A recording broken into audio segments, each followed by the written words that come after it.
people in this world of superpowers. This is a game changer. This is your boy Rapman here, and you can see my cast. We're gonna talk about Supacell. You're gonna learn some stuff that you didn't know before. So let's get this cracking. I think I'm gonna start off. Ghetts, rap star. Here I am. How does it feel to be on a set like this? I know you've acted before, but how does this differ to what you've done in the past? Just being around so many seasoned actors and being able to be a sponge and being in that environment was important for me. As like, a lot of you know, I was asking questions because it was important for me to belong. Do you know what I'm saying? To even belong, you know what I'm saying? Yeah, obviously I won the audition, let's say that, but... You did? You earned that, bro. To be there and seeing it, and it's a different thing. We're being physical. Like I said earlier, it wasn't just sitting down and having a conversation with somebody. You're actually being physical while acting, you know what I'm saying? So that was even another thing, you know what I'm saying? But yeah, big up the stunt guys. It was crazy. It's good, man. You done a great job, bro. Thank you. I think you killed it, man, honestly, and I think the world's gonna see that if they ain't seen that yet. Trying to rub me tail. Crazy. You made Sickle Cell a superpower, yeah? Yeah. What was your thought process behind this? I feel like with superpower shows, I never understand the reason where the show powers come from. They don't even mention it. It's like it's a cop-out for me. And I thought, cool, bare shows do that. And I remember making this show, and I was right, when I was starting to create, it was when George Floyd just got murdered. Everyone felt down at that, innit? It was a mash, and I wanted to do something to uplift black people. And I knew a girl always in hospital. Every couple of weeks she's in hospital, all the time. I remember saying, why are you always in hospital? She's like, I got sickle cell. And the only time I heard sickle cell before that was when Tupac was dissing More Deep, bruv. So I'm just thinking, right, she broke it down to me. Sorry, I'm down, And it was deep. I was like, and I went down a rabbit hole with it. Like, why is there a disease that mainly affects black people? I just never understood it. I said, you know what, imagine something though that, yeah, you live with it and it can hurt you, but it means your children will be extraordinary. So I remember thinking, yeah, that's gonna be the power. That's where it's gonna come from. And I just thought, Sickle Cell, Supercell. It's like the wordplay, and it was the one thing Netflix never pushed back on. They loved the title of the show. I said, this is gonna raise awareness. Anybody watching it, even if it's not true, it's just like, if you're living with sickle cell, it's like, that's nice, I'm being mentioned. And imagine if my kid did come super from that, that would be dope. That would be just something just to make you feel like, yeah, make you feel seen, man. It's important for me, man. It's an amazing concept. And that's thing that, and if anyone wants to say what's unique about this show and the superpowers, that's probably the unique thing about it. Yeah, it's incredible. Definitely. Yeah. Adelayo, got a question for you, girl. All right, go. There is so much representation of love in the series, with your love story with Michael being at the centre. Do you enjoy your role in bringing this story to life? Yeah, I really enjoy bringing this story to life. I don't think we often see black love represented in the way we see it between Michael and Dion. And I think what's important for me and what I see, and also I think what was important for Tosin as well, because we spoke about it, is that I don't think you ever lose the love in their relationship, even when they're miscommunicating, even when they're at loggerheads, or one's not talking to the other, or one's confused and one doesn't know what's going on. You don't think it's because he's dismissing her or because she's just pulling away because she's done with him. You always understand that it's because they both desperately love each other and they're both trying to save each other in the best ways they know how, but really they just need to sit down and have a conversation. And I think, yeah, it's beautiful to just see a really gorgeous, realistic portrayal of black love on screen. It's nice to see you smiling. Yeah, you make it easy. What was perfect about these two, I remember the audition process. We already cast Toss at this point. I really wanted Ade. I knew that they knew each other. But when they went in the chemistry read, even while we're waiting for them, they're just laughing, they're talking, they're smiling, they're both good looking. It just looked like this was just the easiest sell ever. I didn't even have no stress. I remember telling Ade before she left. I said, I said to Ade, yeah, you said you got this. And she was like, yeah, but it's like, I've been telling you got this. Like, I said that this is your role. Like, I basically told her on there that you've got this. They would, So you lot knew each other before then? Yeah, they knew. They was in the known each field other together. for years, yeah. And it was nice, because I remember asking Tosin, I'm thinking about Adelayo, you know? He goes, oh yeah, I trust Ade. And that's with, and it's important, as actors, you need to trust who you're sparring with. And that was the first thing he said. What was your first thought when you read the script and what drew you to Michael's character? The first thought when I read the script, I thought South London, drew me first and foremost. When you see in South London, I'm like, okay, cool, my part of town. And as I'm turning the pages, I'm like, I know these people. Do you know what I mean? Like, I think it just kind of ticked all the boxes for me. It's not like one thing. Yeah. You know what I mean? Even though we're like a show, South London, Powers, it's just not one thing. You know, you're gonna laugh, you're gonna cry, you're gonna empathise. You know, there's action bits. You know what I mean? Like people are gonna make it through. You don't know what's gonna happen at any given moment, and I just feel like it's a recipe for like an entertaining show. And I'm working with my friends as well. Do you know what I mean? I'm working with my people, and I'm filming in my part of town. I get to use my own accent, which I ain't done in a while as well. So I was like, I'm looking forward to this. And How did it feel to see a lead character in South London that wasn't the usual? it's exciting, you know, it's exciting and it's refreshing at the same time. Like if I was like the typical character that everyone expects the show to be, then it's like, the fact that I'm such a polar opposite and I'm going into worlds and I have no idea what I'm doing in these worlds, it makes it kind of refreshing.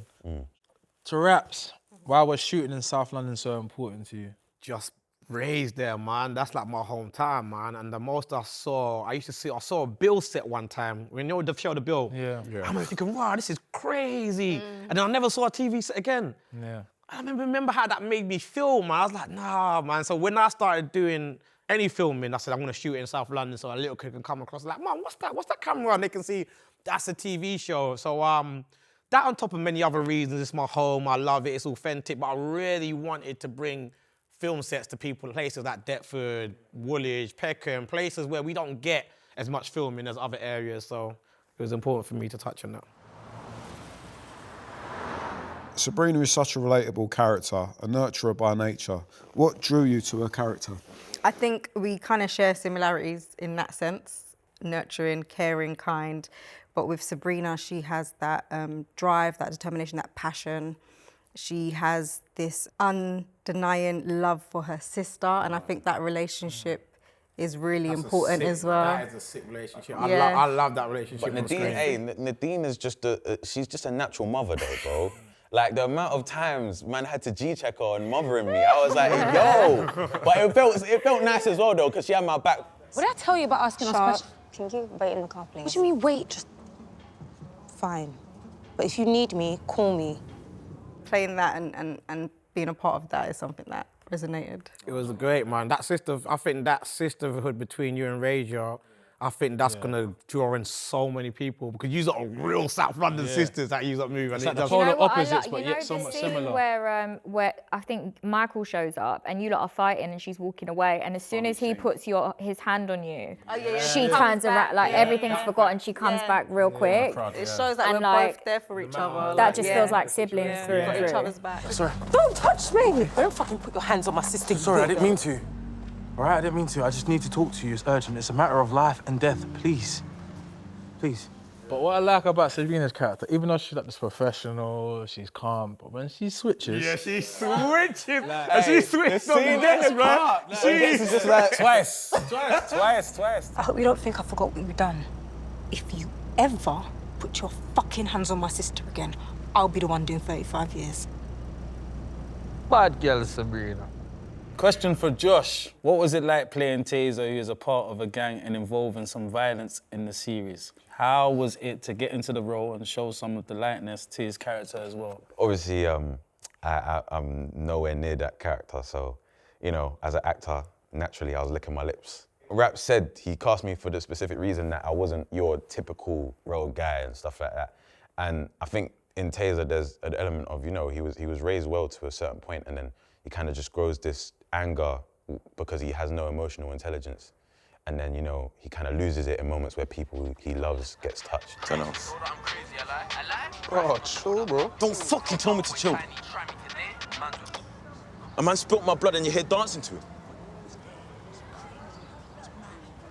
My bad, bro. I didn't even... Just exploring that whole thing. I loved it. And just the complexity of it. Literally, Raps had like a 30-minute to an hour call with me when he told me I got the role, and he was just explaining to me, bro, it's deeper, it's layered, it's layered. And I was like, if this is really layered and this is how we're going, I'm ready. You know what I mean? So It's because he didn't understand how hard it took for us to find him. To find a Taser, you don't understand, everyone played the same. We saw every actor going, but everyone played it the same, but he couldn't be like the Tower Boys. He had to have an emotion. You had to just see there's something more with this going on with this one. This one, there's something deeper going on with him. And he was the only actor that came with the stillness, the calmness, and you just looked at him like, what's going on here? And because he's not from that world, he didn't come to portray that. He just spoke. If you actually notice, he doesn't really talk slang, the character. Like, he's more mature, he thinks twice, but he's dark. And that dark side I think it's because of the emotional immaturity, because he didn't have that full kind of childhood. He didn't grow up fully, and then, you know, this guy became his older brother. And when this guy's your older brother, that was your role model. It messes you up. Yeah, you know what I mean? and I just think you killed the role, and I think you've shown, you know, there's a lot of people that think that narrative is played out, but I think when you watch Taser's arc from 1 to 6, you don't think you just watched a typical road kid going on a street journey. You just think you met someone that was emotionally scarred, and you can see that he's slowly healing. Like, it gets deep. So, but even with the Tower Boys, like, I don't think this will ever change. One of my favorite moments from the whole series is Screamer and Tuesday in the car with the cocaine. Oh my and they're God, like, that scene is I'm not doing amazing. that. That is just showing how naive these men are. Like, they're not drug dealers. They think every young young boy has got the education of a drug dealer the minute you come out your womb, and that shows that, bro, I don't know what to do. You told me what to do, bro. I don't know. Like, and it's like, deep, yeah. that just shows that, this is completely different to anything else, you know what I mean? It's different, it's different. still. Yeah. But that was your warning, yeah? No, you know. Next time, step correct. All right, yeah. Come on. I've got one for Calvin. It's such a fantastic ensemble. Can you talk to us about this incredible cast and how it was sharing scenes with your co-stars? Yeah, it was a real privilege, man. I'm sure I speak for the guys. They were really excited to work with me, and no. In all seriousness, myself and Toss, we go back for like maybe 12, 13 years, like best mates, you know what I mean? And to be able to collaborate in this way, that obviously was a huge draw, to be honest with you, to taking a project. And equally, I was really excited to work with yourself. It's just someone I admired for many years, and nice. You know, nice real talk. And you know, then we obviously forged new relationships, whether it be the upcoming, you know, maybe forge another career path for yourself, you know, maybe collaborate again. And Nadine, someone who's not necessarily been given the opportunities to showcase your talent, but is clearly talented. So for all those reasons, it was great to be on set and amongst it all. And I think what was special about this show is we all resonated with the scripts, and we all thought we was making something that was unique and organic. You know, this is someone who is a working class creator, writer, you know, local lad from Lewisham, and he's made good. He bet on himself, and there you go. It's paid off. It's paid dividends. And I feel like when we're talking about authentic stories, there's a lot of maybe stories that showcase working class stories, and the writers aren't working class. They're not from that background. And I feel like this project breeds authenticity, and because we had that shared reasoning, it just made for a more enriching experience. Oh, I appreciate that, man. And yeah, you bodied it, man. As I say, Calvin's dedication was wild. Like, obviously, we know he's got super speed in the show. We're about to do a scene, and I'm looking around, and he's jogging around the set, bro. What's that, boss? He was always passionate about every scene. He wanted to understand every minute, like, so did he feel like this before this? That's why he's doing this, right? And sometimes I'm like, yeah, Carl, that's why he's doing it, bro. Just say them, don't say them lines, man. That's all good. But I know, but he needed, no matter what, he needed something. I didn't want to get it, like, I know that he needed something, and that's his process, like, and that was good. It was good learning everybody's process, every individual's process, and that really helped me to direct you lot to get the best out of you lot, man. And obviously, great cast, man. I'm just happy for all these lot. So you've met the cast, Supacell. If you ain't seen it, go watch it. It's unique, it's special, I love it. Watch it to the end. I hope you enjoy it. Rapman, Supacell cast, we out. Just think about all the lives that you could save. The only life I'm trying to save is yours.